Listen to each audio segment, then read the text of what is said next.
Life ಅಲ್ಲಿ first time ಗುರು ಈ ತರ ಒಂದು ರಸಂನ ತಿಂತಾ ಇರೋದು. ಯಾಕಂದ್ರೆ ಇದು ಟೊಮೆಟೊ ರಸಮು ಬೆಳೆ ರಸಮು ಅಲ್ಲ, ಇದು ಚಿಕನ್ ರಸಮು. ಕೇಳೋದಕ್ಕೆ ಸ್ವಲ್ಪ ವಿಚಿತ್ರವಾಗಿದ್ರು ಟೇಸ್ಟ್ ಮಾತ್ರ ಸಖತ್ತಾಗಿತ್ತು. ಯಾಕಂದ್ರೆ ಮೊದ್ಲು ನಾನು ಟೇಸ್ಟ್ ಮಾಡ್ಬಿಟ್ಟೆ ನಿಮ್ಗೆ ವಿಡಿಯೋ ಅಪ್ಲೋಡ್ ಮಾಡಿದೀನಿ. ಟೇಸ್ಟ್ ಮಾತ್ರ ಚೆನ್ನಾಗಿ ಬಂದಿದೆ. ಬನ್ನಿ ರೆಸಿಪಿ ಹೇಳ್ತೀನಿ ನಿಮ್ಗೂ ಯಾವ ರೀತಿ ಮಾಡಿದೆ ಅಂತ.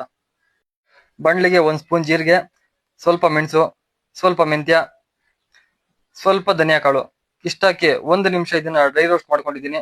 ಆಮೇಲೆ ಮಿಕ್ಸಿ ಜಾರ್ಗೆ ಹಾಕಿ ಸ್ವಲ್ಪ ಪೌಡರ್ ಮಾಡ್ಕೊಂಡಿದೀನಿ.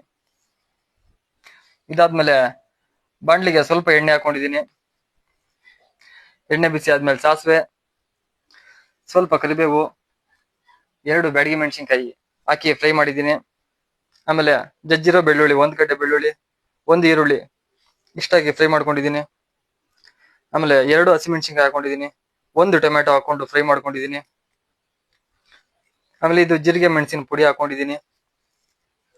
ಇದನ್ನ 1 ನಿಮಿಷ ಫ್ರೈ ಮಾಡ್ಕೊಂಡಿದೀನಿ. ಇದಾದ್ಮೇಲೆ ಇದು 300 ಗ್ರಾಮ್ ಅಷ್ಟು ಚಿಕನ್ ಹಾಕೊಂಡಿದೀನಿ. ರುಚಿಗೆ ತಕ್ಕಷ್ಟು ಉಪ್ಪು, ಸ್ವಲ್ಪ ಅರಿಶಿಣ ಇಷ್ಟನ್ನ ಹಾಕೊಂಡು ಇದನ್ನ 5 ನಿಮಿಷ ಫ್ರೈ ಮಾಡ್ಕೋಬೇಕು. ಇದೊಂದ್ ಸ್ವಲ್ಪ ಫ್ರೈ ಆದ್ಮೇಲೆ ನಿಮ್ಗೆ ಅಳತೆಗೆ ಎಷ್ಟು ಬೇಕಷ್ಟು ನೀರ್ ಹಾಕೊಂಡು ಒಂದ್ಸಲಿ ಉಪ್ಪು ಚೆಕ್ ಮಾಡ್ಕೊಳ್ಳಿ. ಇದನ್ನ ಮುಚ್ಚಳ ಮುಚ್ಚಿ ಚಿಕನ್ ಬೇಯೋರ್ಗು 10 ನಿಮಿಷ ಬೇಯಿಸಿದ್ರೆ ರಸಂ ರೆಡಿ. ಕೊನೆಗೆ ಸ್ವಲ್ಪ ಕೊತ್ತಂಬರಿ ಹಾಕಿದ್ರೆ ಚಿಕನ್ ರಸಂ ರೆಡಿ ಆಗುತ್ತೆ. ತಟ್ಟೆಗೆ ಹಾಕೊಳ್ತಾ ಇರೋದು, ಬ್ಯಾಟಿಂಗ್ ಮಾಡ್ತಾ ಇರೋದು. ವಿಡಿಯೋ ಇಷ್ಟ ಆದ್ರೆ ಲೈಕ್ ಮಾಡಿ, ಕಮೆಂಟ್ ಮಾಡಿ. ನಮ್ ಪೇಜ್ ಇನ್ನ ಯಾರಾದ್ರು ಫಾಲೋ ಮಾಡಿಲ್ಲ ಅಂತ ದಯವಿಟ್ಟು ಫಾಲೋ ಮಾಡ್ಕೊಳ್ಳಿ. ಹಾಗೆ ಬಯೋದಲ್ಲಿ ನನ್ನ ಯೂಟ್ಯೂಬ್ ಚಾನೆಲ್ದು ಲಿಂಕ್ ಇದೆ, ಪ್ಲೀಸ್ ಎಲ್ಲರೂ ಸಬ್ಸ್ಕ್ರೈಬ್ ಮಾಡ್ಕೊಳ್ಳಿ. Thank you.